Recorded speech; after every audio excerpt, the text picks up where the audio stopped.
And we are recording. Hello, everybody, and welcome to episode 10. I have run out of fingers by next week, and I don't know what I'm going to do.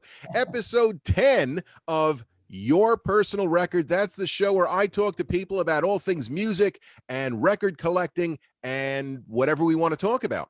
Today, I have got a fantastic guest here. I've been following him on Instagram for quite a while and really have a good sense of what his collection is. And his photographs are always so neat. And we'll introduce him right now. So, friends, on Instagram, he is post-punk indie heaven, but today he's Mike Woods. Hey, Mike, how you doing? Hey, Adam, I'm good. How are you? I'm terrific. That coffee really kind of shot me out of a cannon here. Yeah. So I'm better now, you know. Wow. So I've been following you on Instagram for quite a while, and a lot of our tastes align, and then you go into like directions that I have absolutely no idea what they are. But I want to know. Now, we were talking before we even started recording. You've got a whole bunch of records here, a whole here meaning in New York, a whole bunch of records in the UK, and I want to know about this like divided collection here. I think probably just because when we first moved here in 2010, it felt like it might be a short thing. So we pretty much came over with a few suitcases and were just in Lower Manhattan and was there for 6 months and thought that was just like the length of a project and didn't really bring a whole lot. So then obviously all the records stayed at home. And then life carried on like that I realized I didn't want to go home. I was loving it here.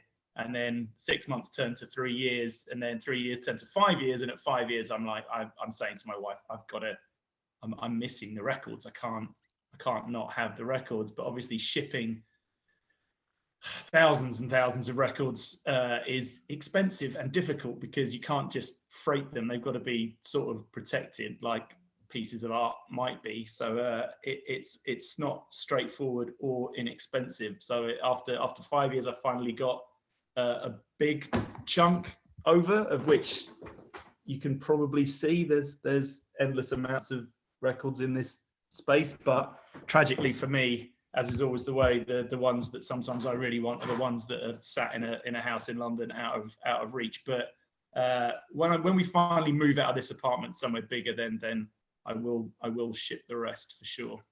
Now, I mean, how do you even ship thousands? Or you put it in a like rent one of those freighter boxes?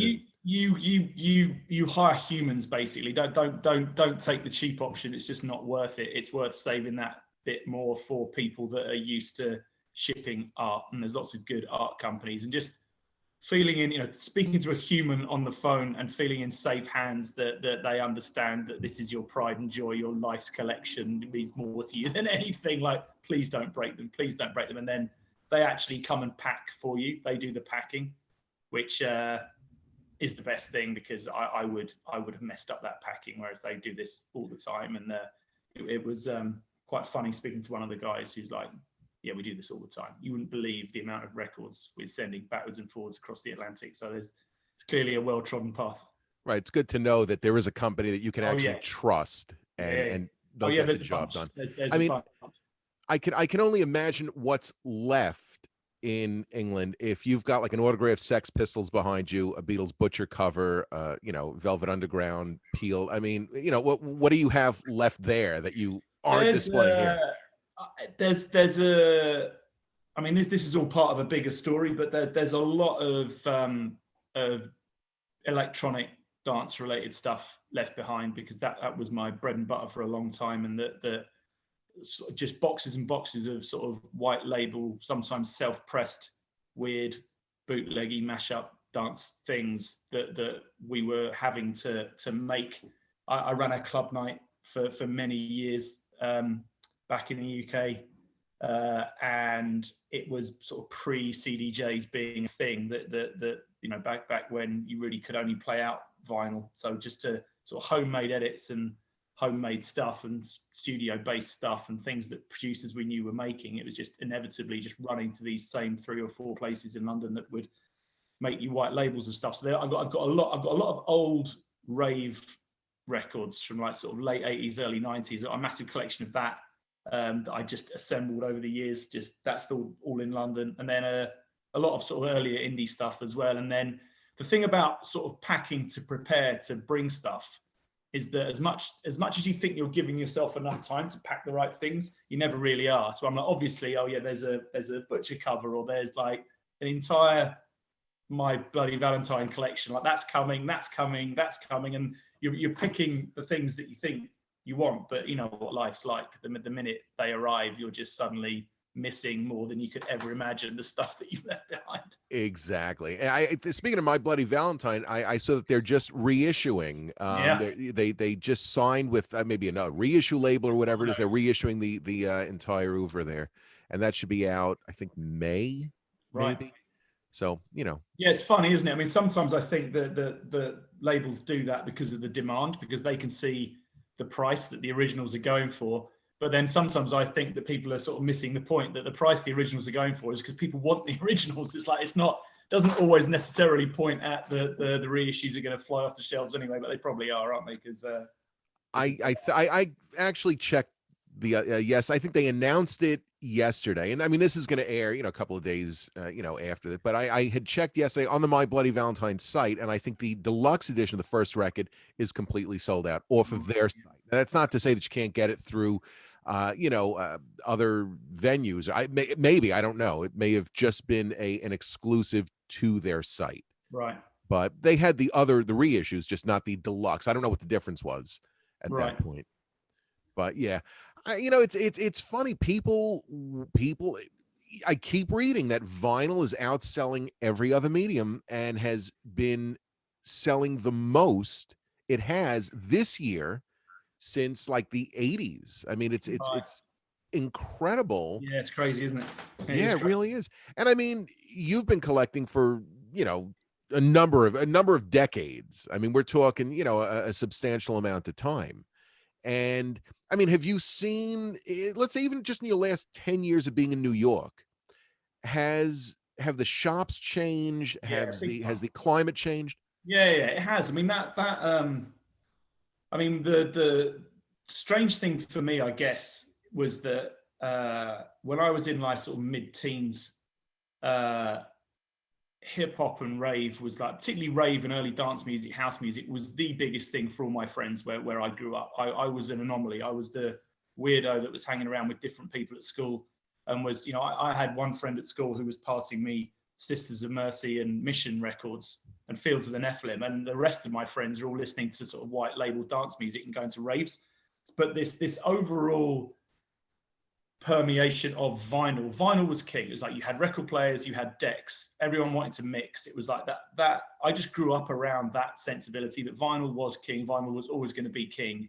And I guess that's how it started. So even though I was listening to weirder music as well as the music that they were listening to, it was inbuilt in me to always buy vinyl, never touch CD, which obviously now with the value of vinyl and everything else, like the best thing I could ever have done. But there was never any thought back then than it's only vinyl, it can only be vinyl. And I guess a lot of people probably started in that same way, certainly in the UK where dance music was such a big thing for anyone around my age group, like that sort of late 80s, early 90s, it being a DJ was the ultimate thing to aspire to. Guitar music outside of Creation and a few indies was totally dead until Oasis arrived. So that whole period, it was all about dance, therefore it was all about vinyl. But the even in fast forward through the 90s when CD was everywhere, we were all still buying vinyl, which was great, and the stores would stock it, but vinyl was cheaper than CD. That always used to make me laugh, that I could a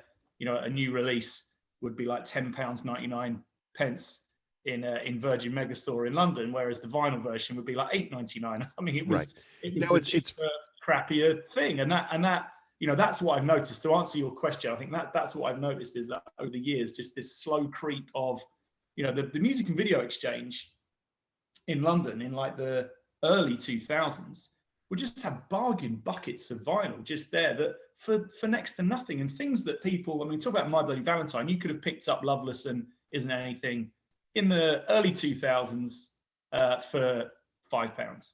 Just like literally just all the originals, all just sat there. No one wanted those things. And then, it's absolutely crazy to then just see ever so surely, it becoming a desirable thing. I often wonder about how the people that were working in places like that, you know, the record store owners who were realizing that they probably go back through their inventories from 2001 to, like, with their heads in their hands going, oh my God, why didn't I just put these boxes in the back room for 20 years like that? Right. I mean, I think I was in the UK. I was in England in the mid to late 90s, and it seemed in America at the time, vinyl was pretty much dead. I mean, they really weren't pressing everything. Some things would come out, but they were still pressing in the UK. You know, I mean, Yeah. you'd get anything that was coming out was still. So it seems, at least at that time, that the UK really supported, vinyl Yeah. records. And Yeah. America at the time, everything was on CD, and they're just pushing that out, and you can't even get a record anymore. Right. And then I mean, it at least seems to me that over the last certainly 5 to 10 years, I mean, the prices are through the roof. It's unreal. Yeah.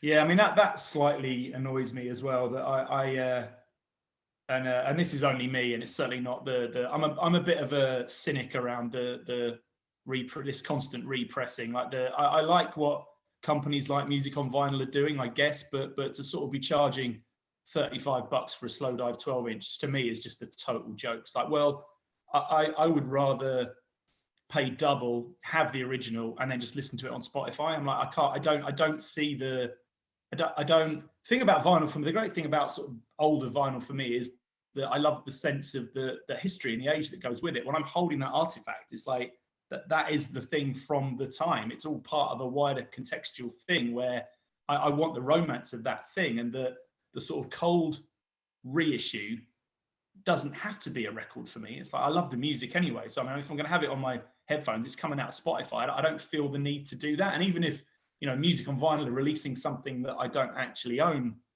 I don't often buy reissues. It doesn't have the magic for me. And I realize that's totally my own opinion and my own problem, to be fair, because it ends up me having to overpay 3 times for original things. But something about the dusty, smelly joy of the original, slightly faded, slightly broken thing is infinitely more pleasurable than a quality repressing, because even these, so I'm very dubious about these quality repressings sometimes as well, because this sort of modern vogue for colored vinyl, and I don't care what anyone tells me, colored vinyl does not sound as good as black vinyl, but I'm quite used to getting things, sort of reissue things, and it's like lovely heavy duty black 180 gram. You think, oh yeah, this is great. You put it on, crackles, pops. It doesn't sound like I could put on a Beatles record from 1965 and it still sounds better than something about.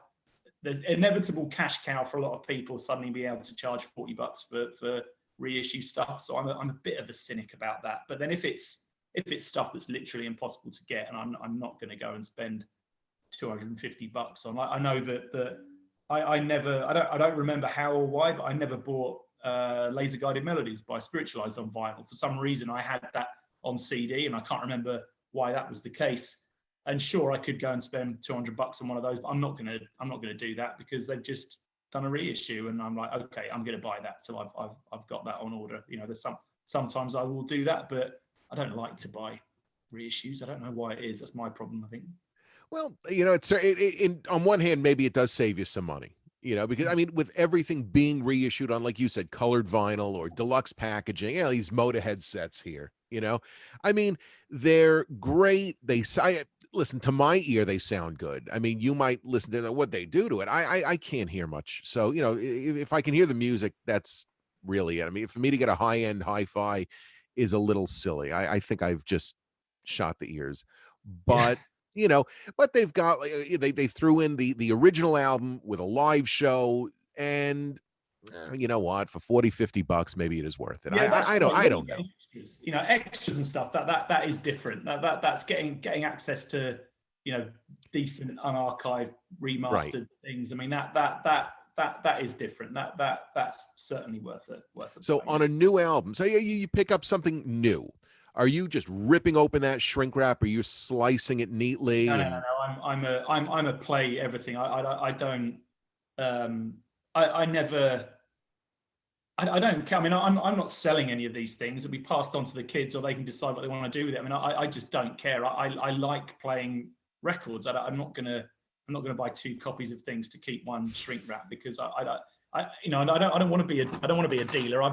I did sell a bunch of records in the early 2000s when I was just skint and needed the cash. I had an entire, this is heartbreaking, but I had an entire Reflex Aphex Twin collection of everything, even that we knew someone that knew him. I had loads of like hand printed label stuff and like so much great AFX and Reflex things, and that had to go to the Record Exchange as part of a set sale.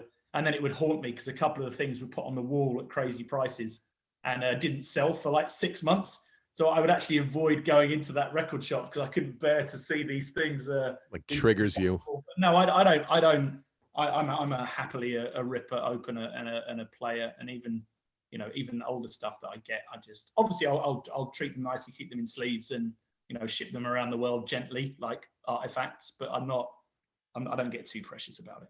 It always fascinates me. I love talking to people about that, because I mean, I'm a guy who I'll get the record and it's neatly I have like the tip of the razor here. I mean, you can see, the little thing just peeking out, and it's sliced, so carefully, and it stays in the shrink. I don't open, it's what we have Discogs for. I can just look at pictures of it.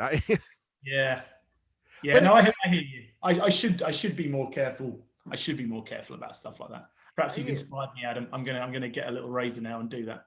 But I mean, you're enjoying. I mean, you're fully immersive on this. You're handling it. You're looking at me. Maybe I'm just not getting the full experience. I don't know. It's a nutty thing. There's a palpable joy about everything about records that I can still remember from being 14, and it's still the same now. I like getting them, handling them. Have you ever seen it's not a great film, but there was a film in the 90s in the UK called Velvet Goldmine, which was kind of a pastiche of what Iggy and Bowie were like when they first met, without calling them out as Bowie and Iggy. I don't think I got through the whole thing. It's not a great film, but there's a scene in there where the lead character goes to the record store for the first time, gets his first David Bowie record and brings it home. And they shoot that scene where he like unwraps the plastic bag and like takes it out of the wrapper and like pulls the vinyl out. It's like pornography. It's amazing. It's like one of the greatest scenes in cinema history. That you can tell the person that directed that scene absolutely understood what the disease that we all have of just like this thing. I must have this thing. It's like right about it. Just being so careful around the vine, touching only the label, sliding it out, and then you get, every so often you get stuff in the mail. And for some reason, things that I get in the mail are always like staticky. So it's almost impossible to pull the record out of the sleeve without either sort of bending the sleeve or getting fingerprints all over. And this is, it's something that drives me up the wall. Yeah, so true. Yeah, static. But whatever. And then even if you can, like, I've got stuff that I haven't opened yet, and it'll sit on the shelf for 3 and it's still staticky. Yeah. Right. How do you discharge this? I mean, I have no idea. I know, it's true. I mean, that the earth connector at the back of a deck is more important in I never had the static issue so much in the UK. I wonder if there's a New York general static issue with the way we all live on top of each other, perhaps, that makes it more crackly and poppy. But yeah, I know what you mean. That things come out of sleeves in a more difficult manner in New York. I don't know why that is. I don't know what it is. And then, especially in the wintertime, when I go from the sofa over to the record player and then, touch it, and I get zapped. Right. And I figured out that I need to discharge myself. I've got a VCR right on top over here that's not plugged in. I touch the metal VCR, get a shock, and the VCR shock is less than the turntable shock. Amazing. Wow. I don't get it. But yet I did get this new pair of sweatpants that are less staticky, I think. So. Wow. We're really getting into the vinyl collecting thoughts now. Right. We got to figure rich or poorer sweatpants are less staticky than Champion. Yeah, amazing. Whatever. I don't know. So now, you into any new bands, any local stuff, or? Yeah, I mean, I guess the one thing that's never left me is the thrill of a debut single is something that I was obsessed with in the late 80s, early 90s, and still am now. That even now, you can't beat that moment where you discover a new band and a new sound. And I get as gripped by that now as I did 20, 30 years ago. That's never going to change that. So yeah, I mean, it never stops. It makes me laugh how a lot of people that are into sort of early 90s music or 90s music in general sort of cut themselves off from anything else. It's like, that's my period, that's what I love. And I've never been like that. I'm as obsessed with new stuff as I am the old stuff, and flip around a lot. But yeah, I mean, it's if anyone ever dares say to me that, oh, like, you know, it's not as good as it used to be, or, you know, music peaked in the 90s, it's just total nonsense. Like, it's the last few years has been as good as I can ever remember it, I think, for exciting new bands and stuff. And I've still got a lot of my tentacles into London places, so I still feel quite Anglophile. It's still quite sort of British skewed. And the other great thing about that is that when a new band breaks in the UK, they get big there quite quickly. It's just sort of it's easier to break the UK because obviously it's so much smaller. But when they come over and do their first gigs in New York, they're invariably playing in tiny little venues. So even like in the last few years, obviously pre-pandemic, you know, I saw Idols in a bar in Greenpoint with about 40 people. There was no stage. They were just playing on the floor of the bar, and we met the band, and like it just sort of like stood right in front of them, which was, knowing that they were selling out, you know, fairly big circuit venues in the UK already, was amazing. And like same with Black Midi was the same. They came over. We saw one of their first gigs in New York, like next to nobody in the audience. Fontaines DC we saw in Baby's All Right, which is, you know, tiny little venue in comparison to them now selling out Brixton Academy and stuff. So that I love that sense of a new band is breaking. Like in this last year, Black Country New Road have just totally blown my mind. They are sensational and could be anything they want to be. And then there's a new band at the moment called Yard Act, which I am a huge fan. They're like it's like Pulp all over again. I think they're going to be enormous. And obviously, if the pandemic hadn't been pandemic, I'd imagine that Black Country and Yard Act both would have been out for small New York gigs that I could have snuck into already. So that's as important to me as digging back and sort of being, you know, I have that completist nature like we all do. So, you know, just going back to 90s things that I want to round off and complete is no different to seeking out all the new stuff as well. But I am aware that even going in and out of a lot of the Brooklyn stores, I haven't quite. I can tell. I really like Bodega. I like there are other sort of New York-based bands that were coming around that I was pre-pandemic that I was buying and was into as well. But I think I'm still quite Anglophile with the newer stuff. Now, how are you finding out about these new bands? Just through friends mainly. There's certain blogs, certain places, certain people I trust. Obviously, not being close to the things like the new release wall in Rough Trade was always kind of like the greatest thing. I think Rough Trade New York is a slightly different vibe of a record shop to the way it works in the UK. But there's a blog called Louder Than War, and there's a guy who I've known for a long time and DJ'd with many years ago called Keith Goldhanger, who's a writer for Louder Than War, the blog. He does monthly what I'm listening to this month lists. They are always sensational. I assure you, Adam, if you dig into any of his blog posts of recent months where he lists out 10 bands and 10 YouTube clips, if you don't find 2 of your new favorites per month, I'll personally reimburse you the cost of buying their records, because he's like my he's one of my total taste barometers. That guy is amazing at picking stuff up. And then I've got a few more like that as well. So I like to, and then of course for the record collector in me, that the minute I heard Athens, France by Black Country New Road, it just destroyed my brain. And the minute that got released, so there's this label in the UK called Speedy Wonderground, who's like basically the new Creation, pretty much. They're the guys that run that label are kind of taste makers and really understand a sort of period of time for guitar music. So anything on Speedy, I just sort of buy.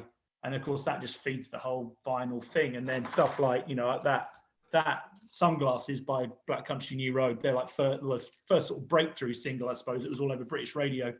You know, that's like numbered 500 limited edition handwritten thing that only cost me the $15 to sort of buy and ship back then, but is now on Discogs for like hundreds and hundreds. So it all feeds into itself. You know, the obsession with new music inevitably breeds the kind of vinyl disease, because you're going to buy those records as soon as they're available, and before you know it, they're worth money, and the whole thing is just goes and goes and goes. And here we are, which is no different to me buying, you know, just the first Ride EP when I was 17 years old. Or like that. It's the same thing. It never changes. It never stops. I'm a guy who I really don't know a whole lot of new music. You know, I'm stuck in that 70s New York stuff. And I obviously, you know, judging from what I have in back of me and on the side over here, there's more than that. But I find myself always going back to that, you know. And I found a band. I'm on Instagram with these guys, Winky, and they're out of Brooklyn. You would probably dig this. I'll check it out. Yeah, you would dig it. They got 2 albums, 2 full albums, and a couple of singles. And it's very shoegazy, very, you know, just kind of, you know, drony and you know, beautiful female vocals. You would totally dig that. And these guys they're fantastic. And so we're on Instagram together, and like I probably like you, I saw, you know, you've got your on Instagram, your photo is the first Suicide record.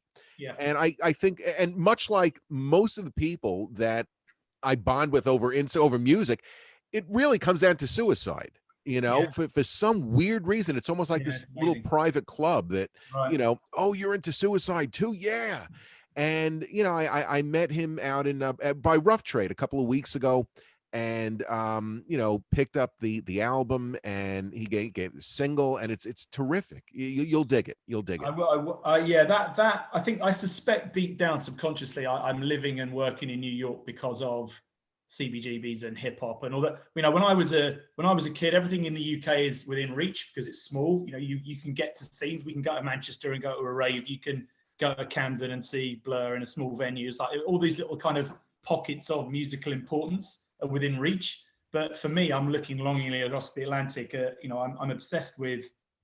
I'm a completist about certain artists. I have to be completely completist about. I'm completely obsessed with MC5 and always was, from a guy at work that played me kick out the jams, and I just couldn't believe what I was hearing. And then I heard the story about the White Panthers, and before I know it, I'm hearing about, you know, the Stooges and the MC5 not selling any records in the 60s, but making these insane records. And then I went mad for 20 years collecting everything and anything. And then things like Wild Style and like early hip hop stuff in New York, like I have to know about all of that. I have to sort of feast on that. So then I feast on that, and then obviously the MC5 stuff led to CBGB stuff, and then it's like discovering Suicide because you're aware that, you know, Primal Scream started to sound like them. And like you being a young, there's something about being a young music collector and finding reference influences through your favorite current bands that allow you to dig back and unearth rabbit. And I swear to God, and that's the thing that keeps me still so excited and fresh about it, is that I still don't feel like I've heard everything. Every month is going to bring me,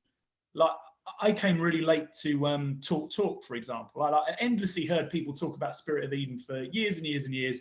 And it wasn't only till about 5 years ago, I think, that I finally like cracked it. Just like, it takes my brain sometimes a while to do it. And then when I crack it. But yeah, I'm similar to you. I mean, that sort of proto-punk, early punk thing is a big part of my collection as well. And just that something about that period is a joy to drop back into.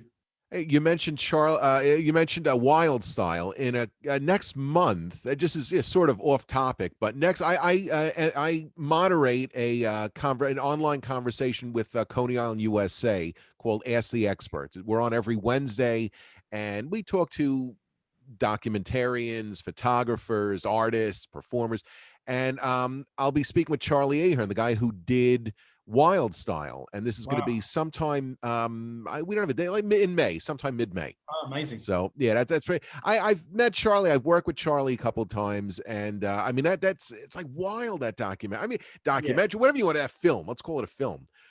You know, it was like groundbreaking at the time. Yes, totally seminal. I mean, everything, so many UK things, like the whole Bristol Massive Attack Banksy thing, all because of that film. Right. I mean, it's amazing what that film kicks up. And that's the joy of being a British person in the US, is that so many US people are completely unaware that they see this sort of British invasion. Like, yeah, you brought over shoegaze, and you brought over Britpop, and you brought over punk, and you brought over all these things. When in reality, it's America sending us things that aren't successful in America that we then take and blow up. It's like I was chatting to someone I went to Detroit and Chicago in the last sort of couple of years, and just in sort of Ubers driving around and like talking to the drivers and like trying to explain to them that it seems mad to me that both Detroit and Chicago don't have any kind of museums or acknowledgement about house music. Like you invented that and sent it to the world, and it's the biggest thing worldwide is electronic dance music, and it all started in warehouses in Chicago and Detroit, and like, people don't know those stories. Whereas there are millions of kids in bedrooms in the UK that think Detroit is Mecca, you know, and yet there you go to Detroit and they're like, well, yeah, I mean, we got Motown and we've got, you know, MC5 and the Stooges and stuff, but what are you talking about? Like, it's a crazy thing, but that is a real joy about being the Brit in America, because you can help people understand why it was actually America that invented everything, and the Brits just got very good at taking it as influence, repackaging it, and making it sound like it's theirs. Hey, listen, good for you guys. You know, I mean, supposedly they're putting up a hip hop museum in the Bronx. I don't know that. I actually know about that. The guy Rocky Bucano is the president of the Universal Hip Hop Museum, and I actually did in my day job, I did a project with him because I got so he turned up at my office needing something. We had a chat, and he says, "I'm coming back next week, and I'm bringing Kurtis Blow." I'm like, "You are not coming back next week, and you are not bringing Kurtis Blow."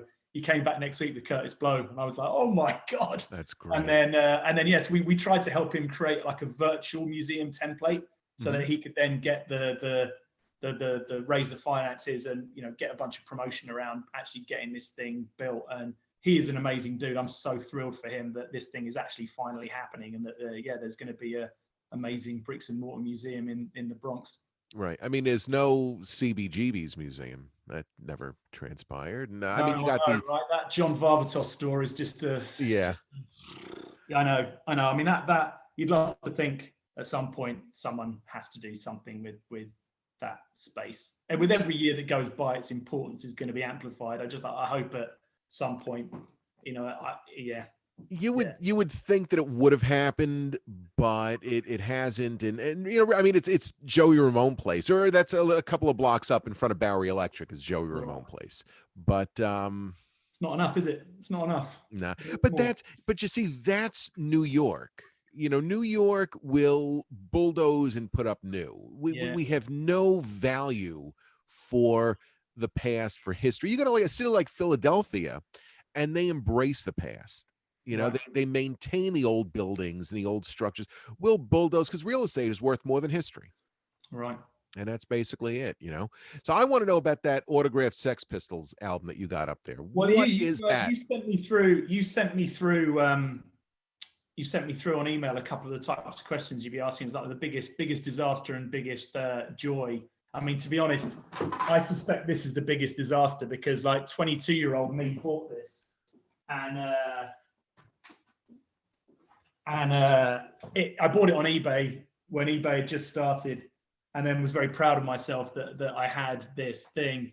And then another collector pointed out to me saying that doesn't look real. So I sent it off to a proper autograph person who looked at it and just laughed and said, "That's one of the worst fakes I've ever seen." So I'm not going to dine out and pretend that it's real, because it's not. I doubt very much that it is. Although looking at other examples, I mean, someone's made a pretty good job of faking it, but it feels kind of perfect to me in a McLaren Situationist style that if I'm going to showcase one, it's a fake one, it's not real, sums up the Pistols beautifully. So it sits up on my shelf, but I never pretend to anyone that it's real, because I highly doubt it's real. I'm pretty sure it's fake. Well, what did Johnny Rotten say at the last show? You ever feel like you're getting ripped off? Something like that? Yeah. You ever feel like you're getting ripped off? So I guess maybe it is perfect. Right. Yeah. I think it is. Do you have any other autographed albums that are legit? I've got loads of autograph stuff. My I don't know why that was again, it's weird completist thing, I suppose. But the Oasis one's good just because my girlfriend at the time did line up outside the store when Definitely Maybe was actually originally released. And the great thing about this is that normally bands normally just sign stuff, but to actually have the To Nicky really makes me, and like sort of Noel's writing To Nicky, lots of love, Noel Gallagher. It's a really weird sort of, but yeah, I mean to get that done, that's a good one. And then I've got a bunch of other sort of weird scribbles. I don't know why I had this total obsession with early Verve records, as in not the label, not the jazz, but the British shoegazy band. In their psychedelic period before Ashcroft's ego took over, I was and am still totally obsessed with that early stuff and a total completist there. So I've got a whole bunch of their signed things. One of my pride and joys is getting an early Verve 10-inch that's signed, but it's only signed by Nick and Pete. So Ashcroft's name isn't on it, which makes it even better for me. It's just like, yeah, that's McCabe only. But yeah, I mean, obviously now it's become another marketing point for new vinyl releases. Of just get the whole band to sign it. Just like literally sit there for a week and sign every single vinyl copy, which kind of takes a bit of the fun away from it. But again, it's a nice touch, I suppose. That's yeah. There was some country artist who was basically signing every CD, and you'd see it, in the stores. Oh, hey, maybe it was a Taylor Swift, I think. And we've got 15 Taylor Swift autographed CDs coming, and it's, I mean, all right, it's always special when you have them. But now, what's interesting about an autograph, and you said, like your Oasis one, it's made out to Nicky. Now, I suppose in a collector's market, if you're selling that, it's worth less than if it was just their signatures, if it's personalized. I look at it and say they took more time to write your name, to write someone's name on there. It should be worth more. I think it might be. And I had, there's a lot of quite odd Oasis collectors out there. And the part of one of my jobs in London, I was involved in a few of their early videos, and had a whole bunch of stuff that I did sell early, which I probably shouldn't have done, a whole bunch of Oasis promos and stuff. But their collector fan base is quite obsessive and odd. And when I posted that to Nicky, Definitely Maybe on Instagram, only like sort of 6 months ago, perhaps, and got a whole bunch of weird messages from sort of obsessive Oasis collectors offering me way more money than you'd see listed for, to your point, just a standard, obviously recently signed one, because it's like the original 5. But I think the personalization, it's quite legendary. That Virgin Megastore release day of Definitely Maybe in London is quite legendary because of they played a small gig. I think Evan Dando was there and kind of played with them or something weird. And then in the line outside, they were doing like TV interviews with the kids all lining up, of which my girlfriend was one. And one of the kids was Pete Doherty, who went on to be in the Libertines. Like this famous clip online of him standing out there as well. So it has a kind of, there's a story and provenance behind that whole release day and the signatures and the gig itself, which I think probably makes it more desirable. But again, I love all that. I love the romance of all of that. That's great fun. Yeah, I mean, in stores were fantastic. Yeah, back at we're talking pre-COVID, we're talking 20 years pre-COVID. But yeah, like there was a Virgin Megastore in Manhattan, and they used to do signings. I think it was either HMV or Virgin where I saw Alice Cooper when he came out with it was like a CD box set of and it was him, Dennis Dunaway, a couple of guys from the original Alice Cooper band. Amazing. And that was really cool. But I got the CD box set all scribbled up and stuff. And amazing. Yeah, but they used to be such really, really good signings and whatnot. Yeah. I find that more difficult. The older I get, like young enthusiastic me wouldn't have any problems with lining up at a signing and getting something signed. I can't. The thought of like going up to a band 20 years younger than me and like after waiting in line, so I can't do that anymore. No. Those days are gone, I think. No. But I'll definitely go to the gigs. Like the in-store gigs are great. Like little small little gigs. That's. Yeah. Well, that's it. I mean, the smaller shops. Now, so let's talk about shops. So you're sort of like, situated in that Greenpoint, like you said, the Greenpoint Triangle, unlike the Bermuda Triangle, but similar in that you can totally get lost in these record shops. You got Academy, you got Captured Tracks and Record Grouch. all Yeah. 3 of which I was at within the last week. Yeah, I love them all. I'm once a week into all of them, and there is that cultural shift. I think you'd find it if you moved to London and were in and out of their record shops. Is that 60% of that stuff you're aware of, but I don't really know it and don't tend to buy too much of it. In that there's always massive Latin sections in New York record stores that totally baffles me, and that I don't have any cultural. I know that should I make the efforts, I'll probably get bang into it, but it's a big part of a lot of these shops, and it means so little to me that I kind of like the alienation of that. That makes the whole thing more exciting for me. But the thing that's killing me is that because of my completist nature of just like, I think I've got everything. There are certain bands from Velvet Underground to the Stone Roses, so like all these sort of classics. I have everything, Adam. I've got everything. But now I'm in America. There's the American issues. Right. So I'm going through all these bins, and I'm finding like New Order records on a different label because it's the US. I'm like going through, and I'm like, I don't want to be that cliche British guy of like going to the counter at Record Scratch every time with just British music. I'm like, I have to sort of explain myself, saying I do already own this. I've got this like 3 times over already, but it's a different label. It's like a different track listing. It's a different picture. Don't make excuses. Just get it. Just feel good about it. Yeah. And what's funny about Record Grouch, he is not a grouch. What a nice guy. Yeah, he's a great dude. I mean, you walk the store Record Grouch, because I've been in some stores where these people are just monsters. Yeah. The proprietors are just like, I don't want to go in here again. I was at a shop in Jersey. I don't remember the name of it. And it's this big, really a nice big shop. And the guy, older guy's an old guy, and he's sitting behind a counter, doesn't greet you. He's got right-wing radio blasting, like talk shows. Instead of music, it's like right-wing radio. Okay, fine. I can, whatever. Nothing is labeled. And or I should say priced. You got to bring it up to the counter. He'll punch it in on Discogs or eBay, and it's like, come on, man. You're sitting here listening to right-wing radio all day. Go and price your stuff. Oh my God, that's insane. And then the guy, you're not spending $20. You can't charge it. All right, you know what? Forget it, man. Just let me get out of here. Forget it. But whatever. That's I do like the New York way of having the new arrivals bins.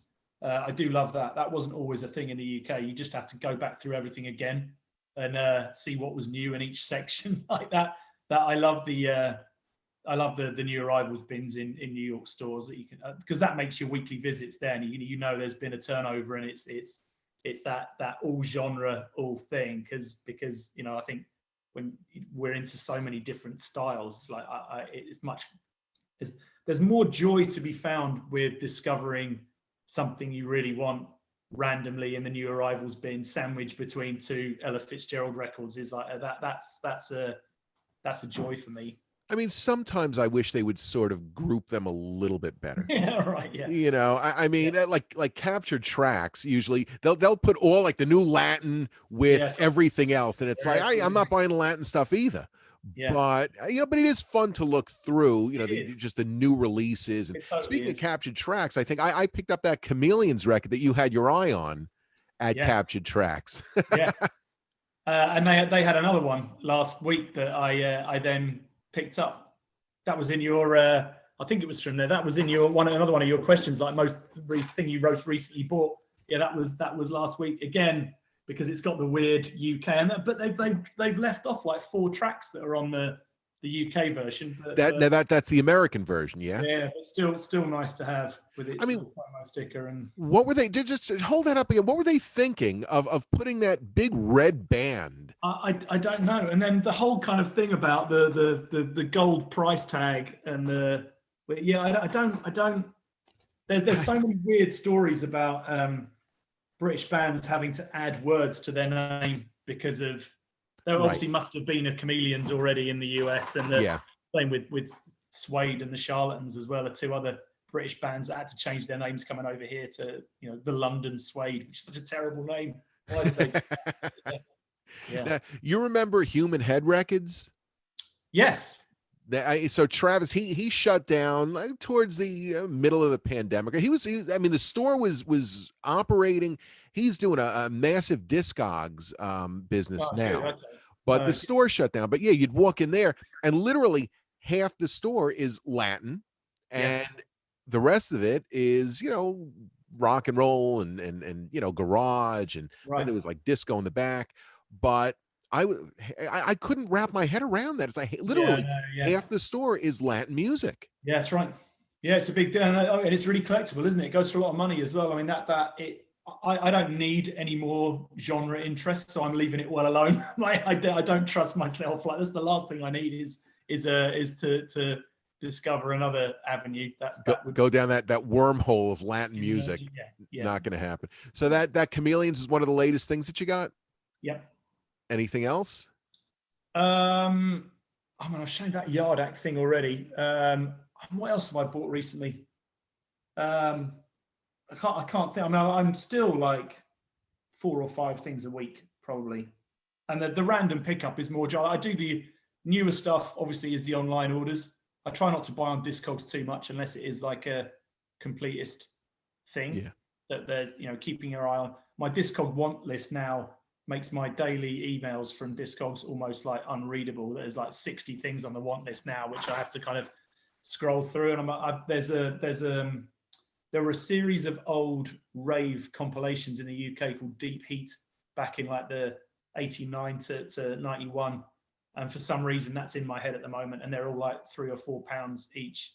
So I'm gobbling all those up at the moment. That's the most recent online ordering, is a bunch of these old dance music compilations, because they're great archival things. And it's that having that sort of sense that these records are going to be $50 records in 10 years time, because they are like seismic early collections of things that are almost impossible to get, quite literally. Right. So it's I'm enjoying going around with all those compilations. And then all the old Chicago tracks record stuff, all that sort of post-disco early house things as well, because I live here now and the shipping's cheap. Things that were impossible for me to buy back then, sort of early house stuff, I'm finding that everywhere as well, which I'm buying a lot of recently too. That's another itch to scratch. Yeah, I don't know any of that stuff. I have one old, I think it's rhubarb and custard. Oh, yes, I've got that. That's here somewhere. I don't know what it is. It was either my brother's, or maybe I picked it up when I was in England, back in the 90s. I'm not sure what it is. I would love to reach down and grab for it now, but yeah, I mean, I will get to that with the Instagram account. I don't want to alienate all the Shoegaze followers that I probably have now, but at some point it'll pivot dramatically into early dance music, perhaps. So what is that rhubarb and custard? What is it? It's a cartoon from the 80s in the UK that every kid watched and loved, and the Prodigy were unknown until they sampled. So Charlie, the first Prodigy single, samples a road safety commercial that was on the UK every single day. And the generation of kids, Charlie says, always tell your mummy before you go out somewhere. Like that is so kind of iconic that if you're going to be the Prodigy and make an early rave record, then they literally sampled that exact line, called the track Charlie, and were number 1 in the charts and never looked back and turned into one of the biggest bands on the planet. But that obviously opened the floodgates for every bedroom producer to say, all I need to do is sample an old kids TV show and I'm going to have a top 10 hit. Right. Rhubarb and Custard, classic British kids cartoon. They sampled it, slapped it over a rave beat, top 10 in the charts. And there you have it. And the rest is history. I get one of my newest things. I mean, I picked this up on eBay. It's a wow. Rev reissue. I mean, this thing, you talk about the mail here. This thing was mailed from Brooklyn, all right, to go to Long Island. Okay, so we're talking 20 miles at best. Right. It goes into Jersey, then it goes into Michigan, then it comes back to me. Whatever. But this is great, Martin. It's like Martin Rev's doo-wop record.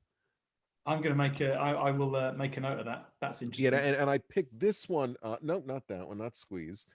This one I actually got a black gold yesterday. This is Winky's first album. Oh wow. It's limited to 100, but what's cool about it is the cover. I mean, you can't see it. I was barely able to see it. Is white on white silk screen. The bag is so like you can see kind of I faintly can the see it, letters yeah. there.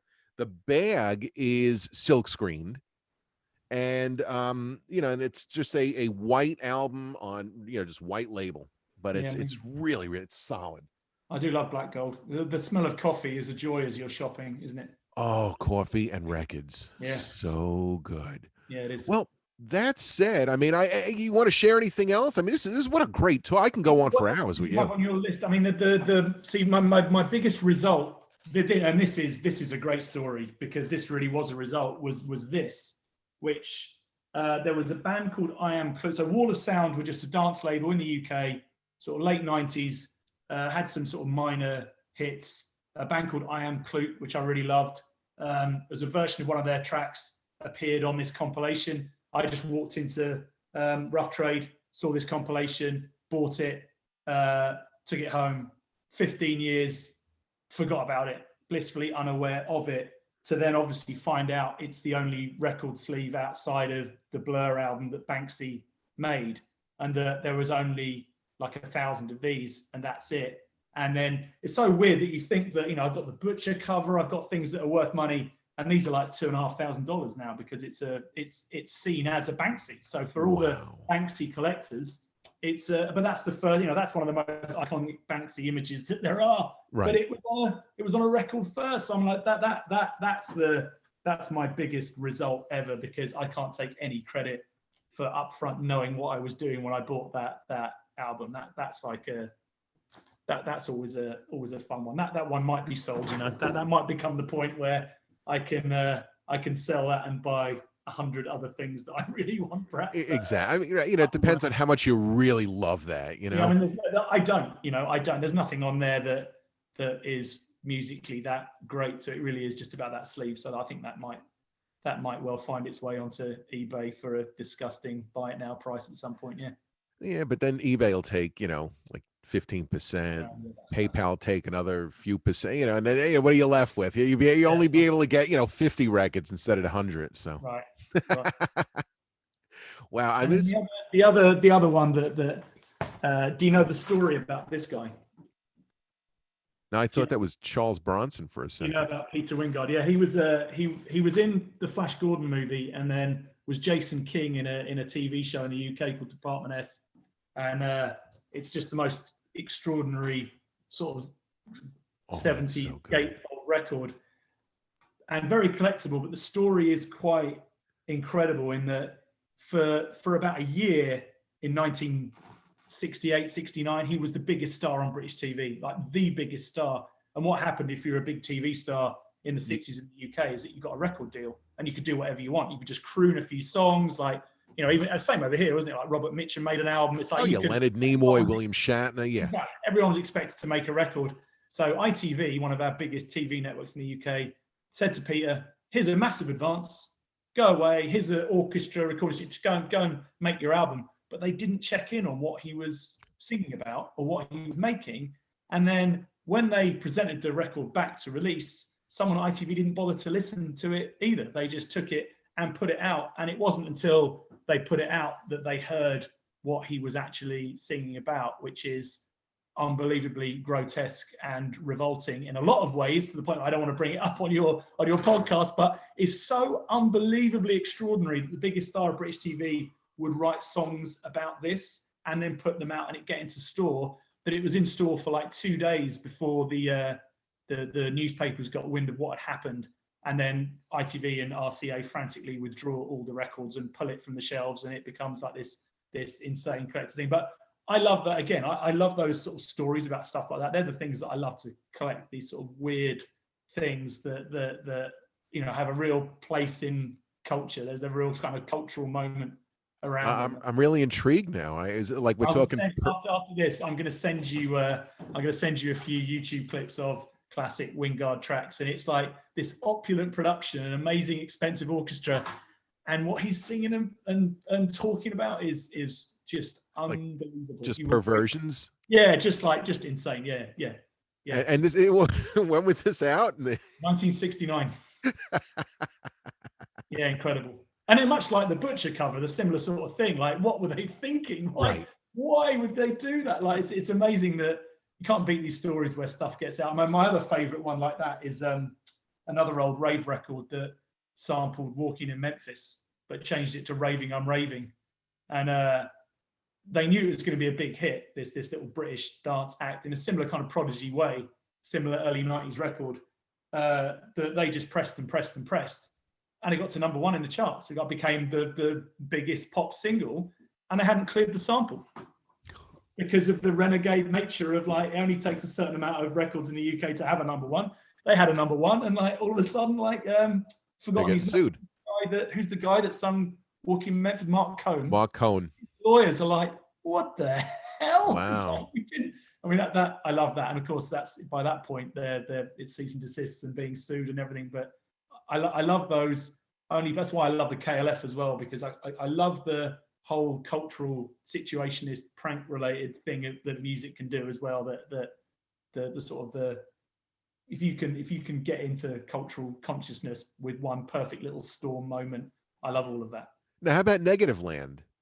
Oh yeah, love them. Yeah, always love them. Yeah. And again, similar sort of thing. I've got a bunch of stuff, and then you move out to the US, and their stuff always turns up in captured tracks. That I always find those in the bins, like versions of things I hadn't seen before. That I picked up a couple for my kids at Academy in Brooklyn within the last couple of months. Yeah, 2 days. It's not my thing. Both kids enjoy Negative Land. I think for different reasons. My daughter likes the idea that they're just, the not the music, more of the message. And I think my son is more into the message, or just more into the music, I should say. So, right. An interesting thing. Anything you're looking forward to? Any releases coming out that you know about? Did you pre-order the new Alan Vega posthumous release? I've not done that, but I will definitely do that. Obviously, the getting a Laser Guided Melodies on vinyl in the next month or so is going to be a perfect thing. I'm looking forward to that. There's a Yard Act, one of these new British bands, have an actual 12-inch, 4-track 12-inch that's been pushed a bit. I'm waiting for that to turn up. The new Squid album, very excited about. That's going to be arriving soon. Dry Cleaning's debut album is out tomorrow.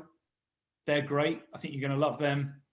A lot of good new music. And then Fat White Family have a feature film dropping tomorrow. So rather than doing a live stream, they've gone out and actually made a film during the pandemic of how awful it is to be a pop star in these times. And Fat White Family, one of my favorite. My Fat White Family T-shirt gets more attention if I wear it out than anything I've ever worn ever. Just like it's the perfect name for a band, I think. But always stuff. There's always stuff to look forward to. That equal balance of new bands and new releases and digging through the racks of stores, and the Thursday is my day to hit capture tracks. So later on today, I'll be in there. Nice. I was over at yesterday was Black Gold, and that that was it. And then it's almost ready around the corner as well. I love Almost Ready. Yeah, almost. It's really like cross street right around the corner. Yeah. I like it when these shops will group themselves together. It makes for great little shopping experience. Oh, absolutely. I mean, it makes it so much easier. I've actually mapped out, like and it's funny because there are so many stores in Brooklyn. Yeah. But I really only go to the same 3. It's like you said, it's Academy, Captured Tracks, and Record Grouch. Right. And I find them usually, if I'm with my son, he'll always find something at Record Grouch. I'm hit or miss. More often than not, I don't find anything for myself. Yeah. I'll find a lot of stuff for the kids, but not for me. I don't know. I mean, I have a feeling our conversation here today is going to cost me a lot of money. Yeah, sorry about that. Sorry about that. I think you following Keith Goldhanger on Twitter and looking at the Louder Than War blog, I think that might cost you a lot of money, because he should be an A&R man. He should start a label. That is for sure. But a lot of good stuff at the moment. And we're going to put all this in the description. All these bands, the bands that you're mentioning that I have no idea about. Maybe you'll send me links, and we're gonna hit them and this blog, because that sounds like a lot of good meat and potatoes right there. Wow. All right, Mike, I think we're good. This is let's start wrapping up here. So I'll tell everybody, if you like the show, hit like and subscribe and leave comments, and I think that's all I'm supposed to say. Yeah, I think that's pretty much it. So like the show, subscribe to the show, follow Mike Post Punk Indie Heaven on Instagram, and his neat photographs. And when I say neat, they're like, if you look at mine, they're just like all kinds of crap in the background usually, and they're off center because I can't get the lighting right. Mike's are perfect, like right on. There's a record and a turntable, and they're clean and like a white wall. What more do you need? That's it. I mean, you need a mess like me, but what I'm struggling with now is the brain capacity to remember whether I've posted something or not. Like up to 600 records, and I feel like I've hardly scratched the surface. But there's always that thing about, have I posted that before? It's like my older brain now is getting addled as I'm scrolling back through my own timeline, going, I posted that yet? Oh, I should have made more of an order of things. But hey, that's part of the fun, I suppose. See, when I first started posting on Instagram, my daughter made me she's studying to be an archivist. So, she's like very into structure and order and, how to archive. I mean, I had her look at my ephemera collection. It's a total side point. Just last week, she came home and I said, take a look at this. What do I do? And she like lost her mind because I have stuff in plastic tubs, newspapers that are, I have record sleeves on top of, newspapers. I mean, the stuff is miraculously in good shape, but I mean, I'm pulling out stuff that I had no idea that I had, stuff that I haven't looked at in 20 years. Oh, I love that. That's so much fun though. Old ticket stubs. I had a stack of Blondie fanzines. Wow, amazing. That I, bought. Again, I probably bought them 20, 30 years ago, put them in a box. I didn't even know that I had them. Yeah, Old punk magazines I knew that I had, but, Italian Ramones fanzines. Amazing. Who knew I had, but she's busting a gut because she's like, no, this you need to get acid-free boxes and liners and this, and I just order it and just whatever, just send it here. And we'll you got to scan everything. We have to archive it and log it. But she made me an Instagram, not an Instagram, like a document, like a Google document with a calendar, things that are coming out. So for the most part, I should keep more on top of it, the things that I have posted. Right. But yeah, I find, it's almost like a pattern. There are certain, like Ramones is like at least once or twice a week, Lou Reed, once or twice a week. It's just one of those things. Then I had posted a Sylvain record, and then he went off and passed away. Like a week later, posted the same record, didn't even look. So, right, whatever. But anyway, Mike, thank you so much for chatting. And this has been great. So again, follow Mike on Instagram for all of your post-punk and indie wants, and just you're gonna love what he posts. And this has been a great chat. We'll stop the recording now, and then we'll wrap up. So thank you, everybody. Loud Clown Productions. I'm Adam Reelman. This has been Your Personal Record, episode 10 with Mike Woods. Thank you very, very much. And